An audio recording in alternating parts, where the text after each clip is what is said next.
Amém, irmãos? Paz do Senhor. Este é um momento muito bom, a gente está aqui na igreja podendo louvar, glorificar, exaltar o nome do Senhor. Amém? E eu creio que Deus já promoveu aqui um ambiente propício, né, para a gente poder compartilhar a palavra. A palavra já está sendo compartilhada através do louvor, através da comunhão com os irmãos. E na verdade, Deus sempre nos surpreende. Isso é maravilhoso demais. Deus sempre está nos surpreendendo. Hoje eu tive uma experiência, né? Eu estive ali cedo no Jardim Ivone e fui trazer uma palavra e Deus ministrou muito no meu coração, simplesmente naquela meditação, né? Nós falamos ali sobre a misericórdia, né? O amor e a graça de Deus. E essa palavra entrou muito forte no meu coração. Eu fiquei pensando na misericórdia de Deus, né? Eu fiquei assim, o texto que eu compartilhei foi Efésios 2, que fala que Deus é rico em misericórdia, né? A riqueza da sua misericórdia, a riqueza do seu amor, a riqueza da sua graça, é algo incomparável.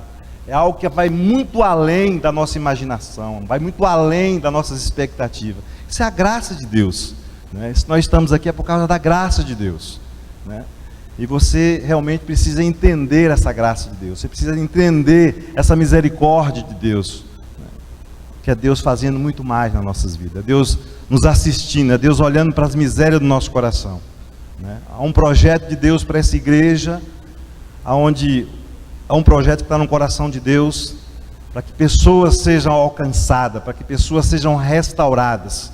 Não somente aqueles que não são, aqueles que não conhecem Jesus, mas aqueles que conhecem Jesus, que precisam de cura, né? Que precisam de restauração. E isso só mesmo quando nós olharmos, entendermos a graça de Deus, né? O amor, a riqueza do amor de Deus nas nossas vidas. Isso é maravilhoso, meu amado, né?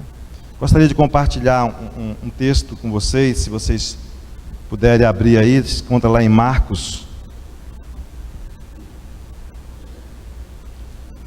Evangelho de Marcos.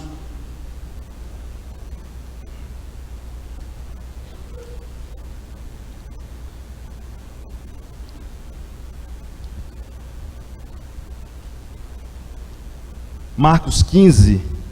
É só um versículo que, né, a gente, no decorrer, a gente vai ler outros versículos. É só um versículo para a gente poder dar essa introdução, né, daquilo que vai ser falado, ministrado, e que Deus possa agraciar o nosso coração. Amém? Diz assim, versículo 21. E obrigaram a Simão Cirineu, que passava, vindo do campo, pai de Alexandre e de Rufo, a carregar a cruz. Mais uma vez repetindo, e obrigaram a Simão Cirineu, que passava, vindo do campo, pai de Alexandre e de Rufo, a carregar-lhe a cruz. Amém? Nós já oramos, mas eu gostaria de orar mais uma vez. Se você puder, curve a sua cabeça. Senhor, em nome de Jesus, nós te agradecemos pela oportunidade que nós temos de estar aqui nessa casa de oração, de estar aqui nesse ambiente, Pai, de devoção, ambiente de adoração, e que o Senhor possa gerar no nosso coração algo que nós não entendemos, mas é algo vindo do Senhor. E como eu falei aqui, que o Senhor esteja nos surpreendendo mais uma vez nessa noite, meu Deus. Ó Deus, reconheço a minha incapacidade, reconheço, meu Deus, que diante da grandeza da tua bondade, do teu amor, eu não sou nada. Mas o Senhor é tudo, e o Senhor é Senhor deste lugar. O Senhor é Senhor dessa igreja. O Senhor é Senhor de cada um de nós. Que nós possamos entender isso. Em nome de Jesus, Pai, ministra no nosso coração, Pai. Deus, fala conosco, meu Deus, continua falando conosco, Pai, em nome de Jesus, amém? Amém, meus amados. Apenas nesse versículo eu comecei a meditar nessa palavra, e um versículo praticamente isolado, né? Geralmente a gente a gente encontra um texto que ele é expositivo e ele narra toda uma história de determinado personagem, não é verdade? Mas esse texto aqui de Simão, ele é isolado, ele simplesmente, quem é Simão, né? E a gente encontra aqui na Bíblia que ele estava passando num momento que Jesus estava caminhando para ser crucificado, é o que narra aqui. Naquele momento difícil, um momento de terror, um momento de agonia por parte do Senhor Jesus, estava caminhando para o Calvário, o Gólgota, aonde ele ia se entregar a sua vida, ou melhor, havia entregado a sua vida para ser morto. E aquele momento, e se a gente for analisar humanamente e olhar para a vida de Simão, é interessante que Marcos ele narra Simão, o Cirineu. Nos outros evangelhos não tem essa narrativa, simplesmente faz menção do nome dele, que obrigou a carregar a cruz, e bem de forma mais sucinta, né? E a gente começa a olhar assim, que eu fiquei olhando, imaginando quem é Simão, o que se refere, né? Esse texto isolado tem a nos dizer, e eu comecei a analisar simplesmente nesse versículo. Para começar, Simão, um homem do campo, provavelmente neste horário que Jesus estava caminhando, segundo os historiadores, era um período da tarde. Jesus estava caminhando para o Gólgota, carregando uma pesada cruz, e ele simplesmente foi assistir uma movimentação de mais uma pessoa que estava caminhando para a condenação, para a morte, uma pena de morte terrível, de invenção romana. Estava caminhando ali para aquele local, e de repente, do nada, diz assim que os soldados romanos que estavam ali, de forma muito estúpida, bruta, aponta para um homem que vinha, para Simão, que estava vindo do campo, que estava passando ali, não tinha nada a ver com aquela situação, creio eu, preste bem atenção nisso, ele não tinha nada a ver com aquilo, e a Bíblia diz que ele tinha que passar por aquele lugar. Às vezes os pessimistas costumam dizer, a pessoa estava na hora errada, no lugar errado, e ele foi surpreendido. Surpreendido sobre o quê? Pela imposição, né? Pela imposição dos romanos, dos soldados romanos, que obrigaram, o constrangeram, tem algumas narrativas que dizem, e o constrangeram a carregar a cruz, e ele carregou a cruz, né? E eu fiquei imaginando, pensando na vida de Simão, esse Cirineu, um trabalhador do campo, um trabalhador rural. Mas é interessante que a Bíblia continua especificando na sua narrativa aqui, mostrando algumas características sobre a vida de Simão. Além de ser um trabalhador, além de ser um homem rural do campo, ele tinha uma família. Falou sobre os seus filhos, né? E é interessante, eu não sei porquê, é diferente a narrativa aqui de Marcos em relação aos outros evangelhos, considerados os evangelhos sinópticos, né? Isso quer dizer de uma mesma ótica, porque ele narrou, né? Pai de Rufus e de Alexandre, né? Não sei porquê, mas tem sim, tudo na Bíblia tem um motivo, eu creio, né? Que tudo que é mencionado na palavra de Deus tem um motivo muito específico na nossa vida, na vida da igreja, na vida do povo de Deus, até mesmo na vida do perdido, na vida do ímpio, daqueles que não conhecem a Deus, daqueles que estão distantes, né? Que estão vivendo nesse mundo. Até mesmo nesse, a Bíblia mostra claramente que há um propósito de salvação, um propósito de restauração. E eu fiquei olhando para esse texto e meditando, e olhando para a vida de Simão, e eu comecei a pensar em tudo isso. Depois eu busquei outros textos para confirmar, né, sobre a vida de Simão. Mas eu, humanamente, eu comecei a olhar para a vida dele e me coloquei no lugar como um advogado, né, pessimista, né, e olhando para Simão diante dessa situação que ele estava passando, né, desse constrangimento, né, e lhe obrigaram a carregar a cruz. Simão, ele tinha todos os motivos para se indignar, para se revoltar contra aquela situação, contra o poder romano, até mesmo contra o próprio Jesus. Ele poderia especular várias situações na sua vida. Eu não tenho nada a ver com isso. Por quê? Eu fiquei imaginando, eu dei uma viajada aqui, imagina assim, por que não chamou um dos seus discípulos? Né? Por que não chamou alguém que fazia parte do seu contexto vivencial? Até então aparece esse homem de uma hora para outra. É interessante como a Bíblia ela tem esses meios, né? E veio a calhar com essa situação. Simão poderia se considerar vítima do acaso. Casualmente ele estava passando ali, né? Era o seu caminho, e ele encontrou com aquela situação. Simão tinha tudo para se revoltar contra todos e até mesmo contra Deus. Amados, eu fico assim analisando o contexto histórico, né, da igreja, o caminhar da igreja. A gente começa a ouvir pessoas, né, e a gente começa, com a graça de Deus, isso é verdade, né? Com a graça de Deus, entendendo a misericórdia do Senhor, né? O termo mais próximo que eu entendi, em termos assim, para misericórdia, a explicação mais clara sobre misericórdia, né? Eu já falei aqui uma vez e volto a falar, né? Que misericórdia, miséria vem de miséria, córdia vem de cardia, isso quer dizer coração. E nesse análise a gente entende que Deus está olhando para as misérias do nosso coração.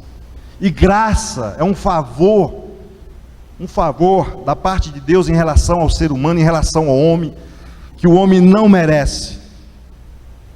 É o favor imerecido de Deus para com o homem, para com o perdido, para com aquele que não tem nada para oferecer a Deus. Isso é o nosso caso, miseráveis pecadores, que não tem nada, mas por causa da riqueza, do amor de Deus, nós somos alcançados.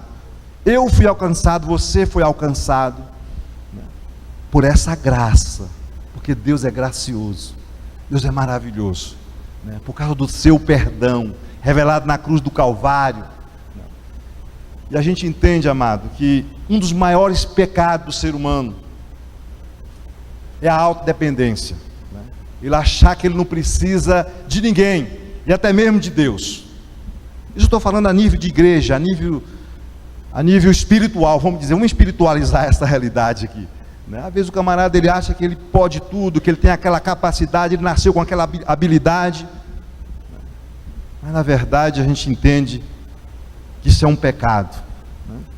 Porque é um pecado que vai sendo gerado, e muitas das vezes a gente entende que pessoas que vivem nessa autodependência são pessoas feridas, pessoas que estão com feridas na sua alma, que não foi tratada especificamente, que não buscou ajuda da parte do Senhor, da parte de pessoas levantadas por Deus. Eu tenho encontrado muitas pessoas para me ajudar na caminhada, né? Trabalho ali no esquadrão, um ministério muitas vezes difícil, mas quando eu começo a entrar naquela crise que é natural de todo ser humano, passar por crise, vem a graça de Deus, e aí meu coração fica cheio da graça de Deus.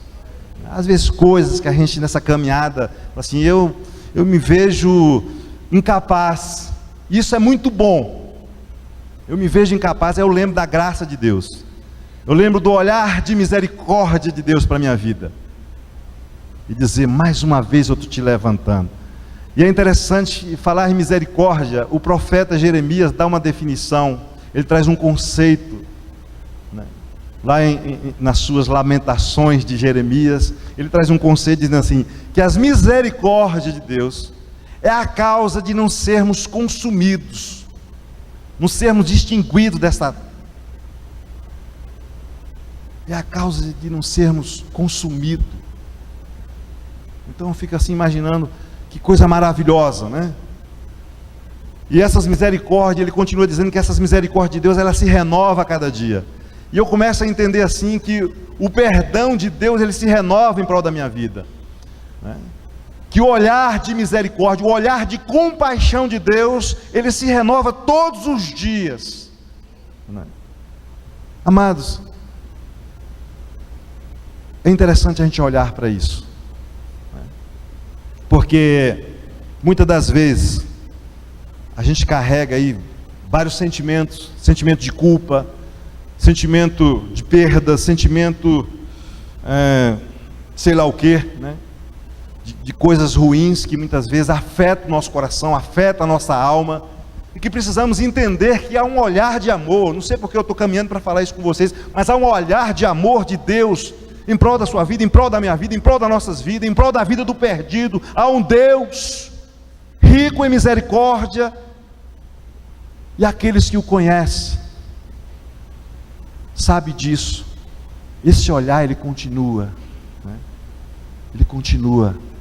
Já imaginou você acordar de manhã e às vezes você acorda, passa uma noite conturbada, sei lá, com sonhos ou coisa semelhante, você não dormiu legal, mas você acorda de manhã e você vai para a palavra, e eu sempre penso nisso, sabia? Assim, as misericórdias do Senhor, ela está se renovando agora em prol da minha vida. Há um olhar de Deus, há um olhar de um Deus de amor, um Deus que é justiça, que é juízo também, sem dúvida, mas eu olho primeiro para o amor. É interessante que o apóstolo Paulo, nas suas cartas, ele procura levar o pecador,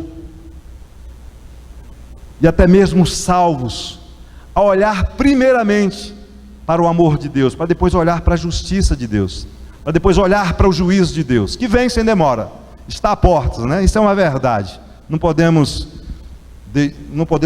deixar de relevar isso. O juízo de Deus está à portas, né? Mas a Bíblia está recheada de promessas para nossas vidas.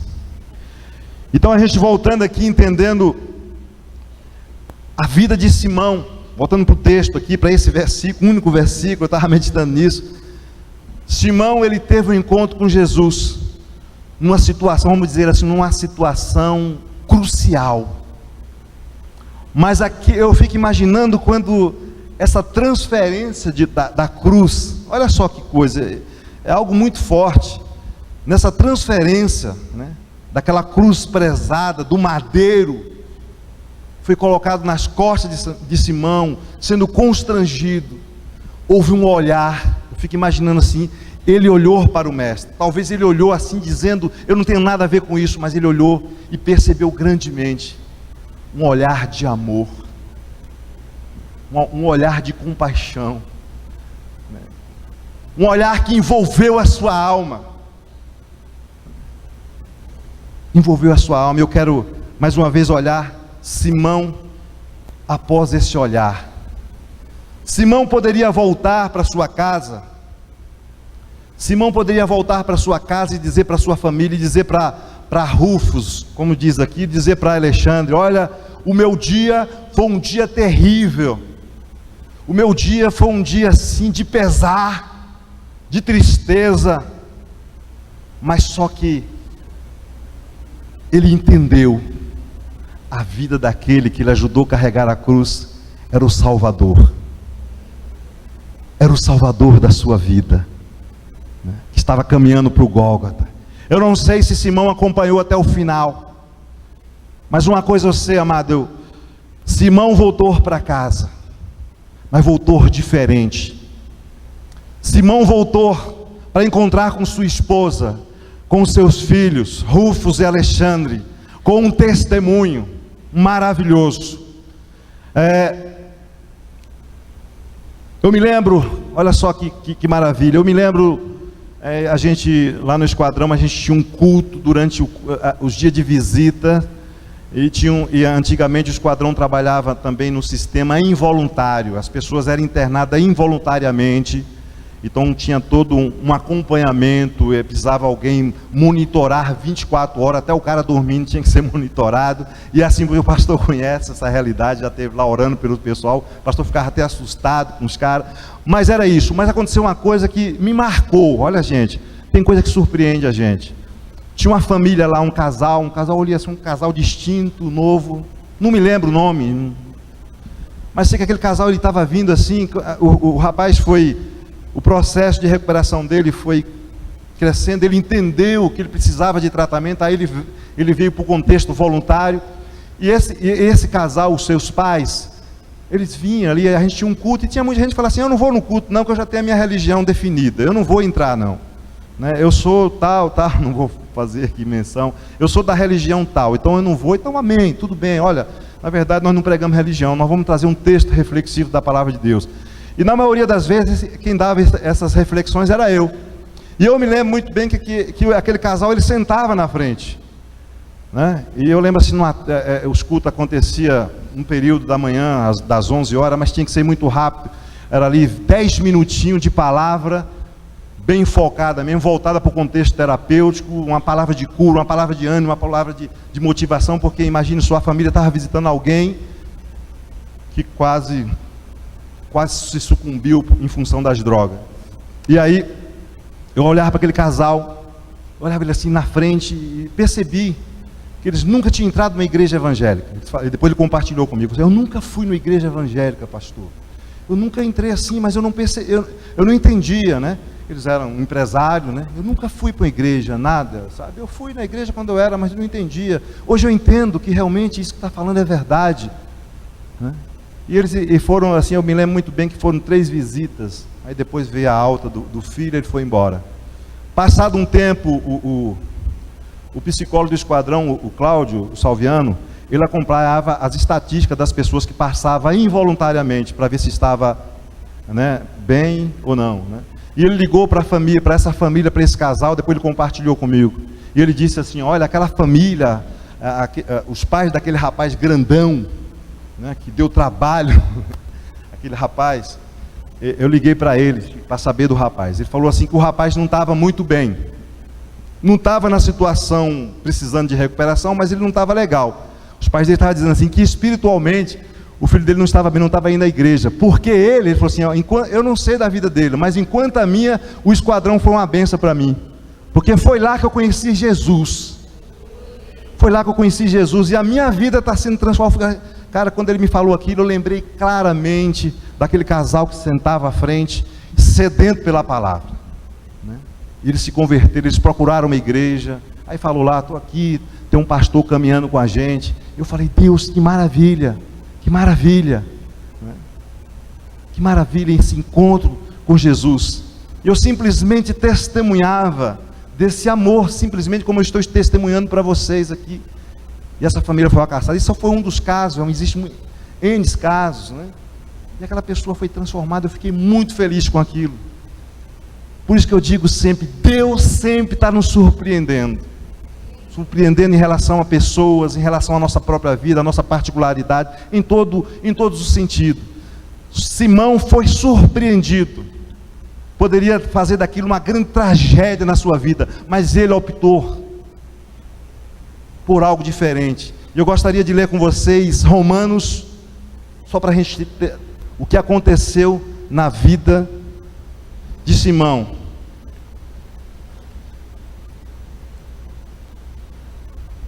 Antes eu quero ler aqui Atos, segundo alguns historiadores, possivelmente seja Atos 13, versículo 1, que diz assim, depois a gente passa lá para Romanos 16, diz assim, olha, provavelmente, possivelmente, alguns historiadores, eu estava pesquisando sobre Simão, buscando uma cadeia temática, tal, coisa assim, para a gente vai se preparando, para a gente não está falando coisa por coisa, né?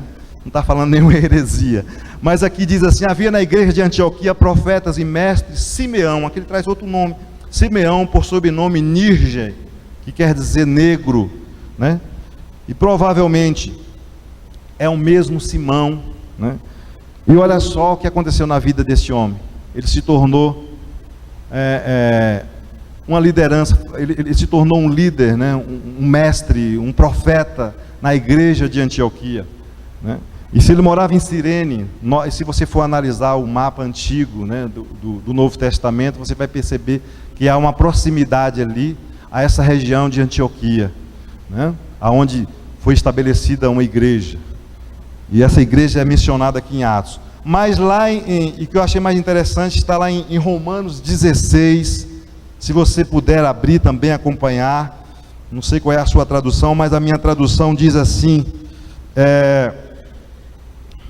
16:3, e aqui faz menção do nome de um dos filhos e da família de Simão, que diz assim, o apóstolo Paulo, dizendo, saudai Rufus. Olha só o que o apóstolo Paulo diz, isso aqui é algo assim maravilhoso, saudai Rufus, eleito no Senhor, e igualmente a sua mãe, que também tem sido mãe para mim. Saudai Rufus, eleito no Senhor, e igualmente a sua mãe, que também tem sido eleita, que também tem sido mãe para mim. O apóstolo Paulo,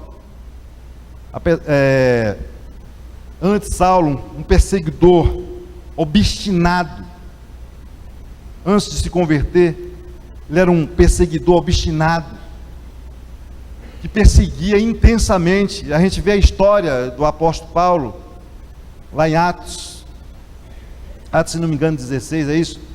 O apóstolo Paulo, ele estava perseguindo a igreja de tal forma que ele pediu cartas ao Sinédrio, ele não queria passar batido, ele não queria desistir da perseguição. Mas quando o apóstolo Paulo se converte mesmo para valer. E é interessante que ele faz menção, que Paulo faz uma das menções que eu fico muito assim impactado, que ele diz assim, ai de mim, se não pregar o evangelho. E é interessante, se você ler esse capítulo aqui, 16 de Romanos, Paulo vai fazer menção de nomes, de pessoa, ele dá nomes aqui, né? E inclusive a família de Simão. Eu fiquei imaginando, em relação à vida de Simão, Simão deixou o maior legado para os seus filhos, inclusive Rufus, que Paulo vai dizer, eleito no Senhor, aquele que teve uma escolha especial por Deus, aquele que foi escolhido por Deus. E eu fiquei pensando em tudo isso aqui, e ele ainda vai mais longe, o apóstolo Paulo, dizendo que a mãe, a esposa, provavelmente Simão já não existia mais, e dizendo aqui que a esposa de Simão, a mãe de Rufus e de Alexandre, era como uma mãe para ele. O apóstolo Paulo, além de ser um evangelista, de ser um apóstolo e mestre, ele buscava esse relacionamento intenso, e a gente pode perceber, nas entrelinhas, ele fazendo essa saudação, e falando o quanto aquela família é especial para ele. E aí eu fiquei imaginando que aquele encontro de Simão, que poderia ser uma tragédia, pensa bem comigo, que poderia ser uma tragédia, que poderia ser uma decepção na sua vida. Eu fiquei imaginando que muitas pessoas tiveram a oportunidade de estar com Jesus frente a frente, muitos negaram, muitos desistiram de andar com Jesus. O povo, naquele momento que foi colocado ele, apresentado por Pilatos, o povo dizia, crucifica-os. Escolheu Barrabás em vez de Jesus. Mas só que Simão foi algo diferente na vida dele. Simão, ele entendeu o olhar de paixão. A igreja precisa entender o olhar de paixão do Senhor. gerado pela sua misericórdia. Isso precisa acontecer na nossa vida. Nós não podemos isentar dessa realidade, essa realidade bíblica, autêntica. Só nos resta um posicionamento de que Deus vai nos surpreender todos os dias da nossa vida. Todos os dias da nossa vida. Amanhã é segunda-feira. Talvez você considere esse ambiente aqui um ambiente espiritualizado, mas não fique somente nisso. Eu sei que é muito difícil a vida cristã hoje, nesses tempos modernos,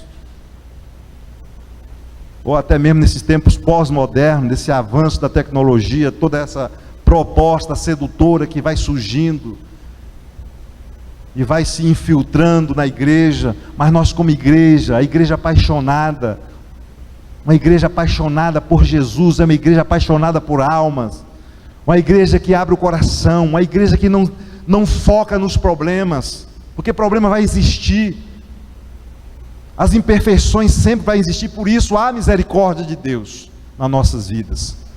Problema vai existir sempre. Se você não tiver problema, aqui não é o seu lugar, porque não existe ninguém sem problema. E quanto mais problema, e quanto mais dificuldade, saiba de uma coisa: Deus está te chamando, Deus está te escolhendo, chamando você para olhar para Ele, né? Chamando você para poder estar olhando nos seus olhos, e esse olhar de amor, assim como os romanos podem até ter constrangido a priori Simão, mas Simão foi constrangido pelo amor de Jesus na sua vida, e tudo isso que nós lemos aqui é reflexo desse amor, é reflexo dessa paixão, é reflexo dessa misericórdia. E ele entendeu e levou a sua mensagem. Eu fico imaginando que Simão ficou muitos dias sem dormir, só pensando no Jesus que ele encontrara no seu caminho. Eu não sei qual foi o dia da sua conversão, mas uma coisa eu digo para você: houve um olhar de amor, houve um envolver de amor, que é isso que Deus faz conosco. Deus nos atrai para Ele, Deus nos impacta através dos seus braços de amor, né? Amém? Vai acontecer o encontro com Deus, irmãos. Eu fico olhando para algumas pessoas que foram no encontro com Deus, e eu fico assim, eu quero dizer aqui para vocês, nunca falei isso para vocês, o Júnior, o Mir, eu nunca falei isso para vocês, mas eu estou muito impactado com a vida de vocês. E fui lá naquele encontro, o primeiro encontro que nós fizemos aqui de homens, eu tive a oportunidade de participar, né? E tenho visto esse testemunho, né, de vocês aí. Aquele lugar lá, vocês perceberam claramente esse olhar de amor. Isso foi o ano passado, não é isso? Está caminhando para um ano, Júnior. Então a gente fica olhando assim, o que Deus tem para fazer nas nossas vidas, o que Deus quer fazer na vida de pessoas, é algo maravilhoso, meu irmão, né? E que realmente, eu já estou encerrando, e que realmente, né, esse olhar de amor, esse olhar de Deus, por causa da sua misericórdia, não é pelo que você faz, não é por obras, não é por nada, mas é pelo amor de Deus, que Ele olha mais uma vez para a nossa vida e diz: tu é meu filho, eu te amo, vem para cá. Às vezes a gente dá aquelas titubeadas, aquelas vaciladas, se enche de orgulho, né? Acha que não, eu não preciso. A cada dia Deus fala comigo assim: você precisa de mim. Eu sei, Senhor.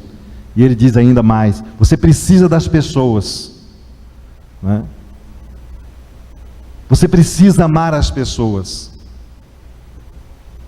Aí, tudo na palavra, Você precisa amar as pessoas. Você precisa amar os seus inimigos. Eu falei assim, Deus, eu não quero ter amigo, eu não quero ter inimigo, mas muitas vezes surgem situações que pessoas que se opõem,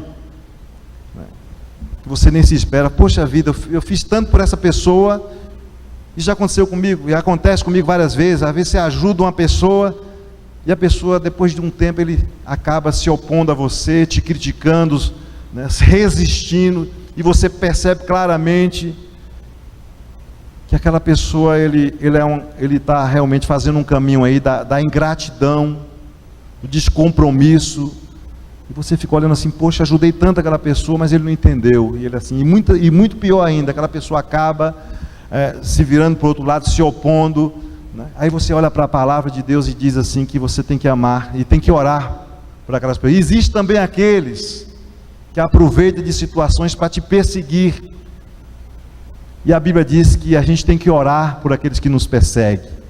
Então esse é o contexto bíblico, é o contexto do Evangelho, é as boas novas do Evangelho para nossas vidas. Nós não podemos ficar no nosso canto lamuriando situações, né? Eu ouvi uma frase do pastor lá de Curitiba, o Cote. Ele disse, o problema não é o que fizeram com vocês, mas o que você vai fazer com o que fizeram com vocês. Olha só que interessante, né? Muitas vezes é em relação à falta de perdão. As pessoas muitas vezes não estão dispostas a rever os valores que eu estou dizendo, os valores espirituais, aos valores bíblicos, que são autênticos, que estão aí presentes, patentes na nossa vida, e que precisamos a cada dia, a cada momento, nós precisamos rever, né, para que essa verdade possa nutrir o nosso coração, para que essa verdade possa mudar o nosso coração. É conhecendo a verdade que algo vai ser liberado na nossa vida. É conhecendo a verdade que vamos nos libertar daquilo que nos aprisiona em todos os aspectos da nossa vida. Então nós precisamos conhecer a verdade, como Jesus me conhecereis a verdade vos libertará. Esse é um versículo, todo mundo gosta de falar esse versículo, mas a gente tem que chegar na raiz do que Jesus quis dizer em relação a isso. O conhecimento da verdade, da palavra, o conhecimento daquilo que vai transformar a sua vida, né? Como aquele casal que eu mencionei para vocês aqui, que ele realmente conheceu a verdade. Ele falou assim, eu descobri a verdade para a minha vida, né? E isso é algo surpreendente. Deus sempre, mais uma vez eu digo para você, Deus quer sempre nos surpreender em toda e qualquer circunstância. Deus está nos surpreendendo. Amém? Amém, meus irmãos, graças a Deus. Eu gostaria neste momento... Vem aí, o Encontro com Deus, dias 7, 8 e 9 de setembro para os homens. O encontro é tremendo. Encontro com Deus, realização Terceira IPI Bauru.